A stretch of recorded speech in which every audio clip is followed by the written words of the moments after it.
tayo mga idol ng hapunan. Ito po. Ay, tara, Noy. Kaya na, Noy. Kaya na. Ayun, meron tayong kunting atubang manok, tsaka tuyo. Ayaw po, mga idol. Tuyo. Tapos, itlog ng manok. Yung mga Texas mga idol, ng itlog, ang dami, linuto na namin. Para pa ulam. Ito po, may pata pa tayo ba ng ulam. Una-ulos pala sa saan. Tara na, Noy. Kaya na, Noy. Oh. Bing, kaya na, Bing. Ang dami itlog, oh. Luto ko na lahat itlog ng manok. Penoy. Ang dami itlog mga idol. Ang dami itlog ng manok. Hindi, sa iwa. Ang itlog. Pero mayroon din na Pinoy sa Katagalan. Penoy na. Sarap yan, Penoy. Ang dami ko po kasi mga inahin mga idol. Hindi ko muna nagpapisa kasi mataglamig. Kaya iluluto muna namin. Inuulam namin yung mga itlog. Inuulam namin. Ayan. Tara, kain ka na. Oh, Pinoy na pala to. Mayroon ng sabaw-sabaw. Oh, Pinoy na. Masarap niya pare. Pinapatay ko rin naman yan pag ulamig na. Kain po tayo, mga idol. Oh. Di pa nagalusin natin. Ba, tuyo. Saka na sila. Ano? Ben, Ben, ha? Kumain ka na. Ang sarap. Sarap mga idol. Sarap na. Jo, tara kaya. Pinoy na. Pinoy na.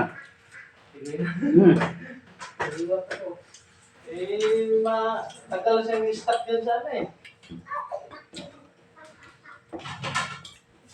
Ang dami pong, mga idol, ang daming itlog. Nako na rin na.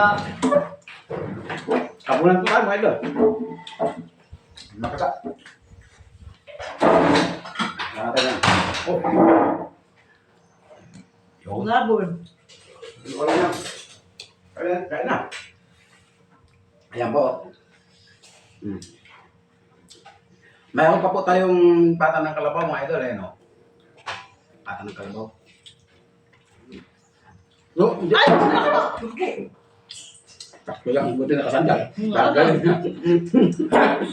Galing pa lang. Mahal din siya. Galing bata. Upo na doon. Lain mo. Yan. Ito. Sabi lang, tulong pa.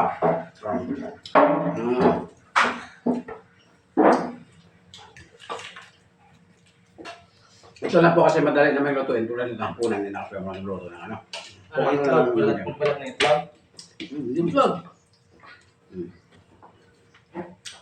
Penoy. Wala pa po tayo mga idol kung bilhin baboy sa manok kaya ito muna ang tiniran natin. Mas mura-mura.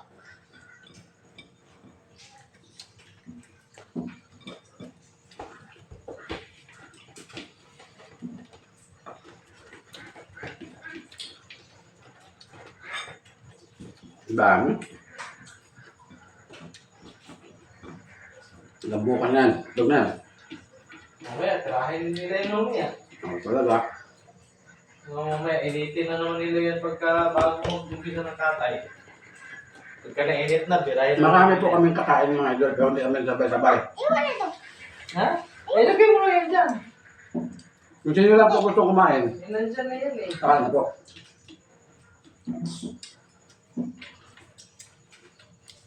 Pagkakamake. Ang mga mga kamatis. 30 na lang kamatis. Dati 300. Yung hinugasan. Ito na yan. Nabasa ko kanina. Ito ko lang kiniba. Ha? Itlog mo. Baka gusto sa sawan. Huwag yung itakuyo. Wala na. Ito tuyo na yan. Hindi ko pumibili. Buka. Sawan mo nga idol. Kamatis lang. Tsaka sibuyas. Talo-talo na. Tsaka yung chili. Ito kasi dito sa bukid, ganito talaga mga madalas namin ulamin. Kasi wala tayong pabili lagi ng baboy at saka manok, kaya tsaga-tsaga muna tayo sa ganito. Wala nang tuyo. Laki. Yan talaga. May sabaw naman yan eh. Ito po. Magdami. Naalala ko na ito yung kanina ko toyo. Nakalimutan ko ulit. Dali na. Maganda rin pala yung marakang manok kasi yung mga pinagtira namin, tulad dito yung mga basura po namin sa pag yung mga kanin, tulad ng kanin po, hindi nakakain. Papakain po namin sa manok. Pag umitlog, ulam na. Doble. Halip na itatapon. Dati kasi tinatapon na po namin sa pinito. Isayang naman. Kaya naisipan ko magkalaga ng manok. Ayun, medyo okay na.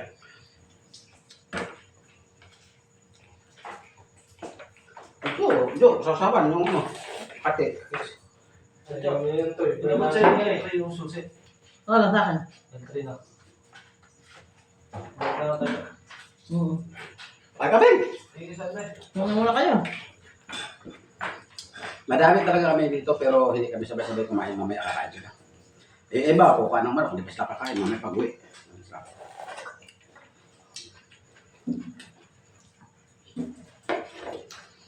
Ganun ba? Ha? Maraming salamat po, mga idol. Eh, nagtigilan kayo sa po.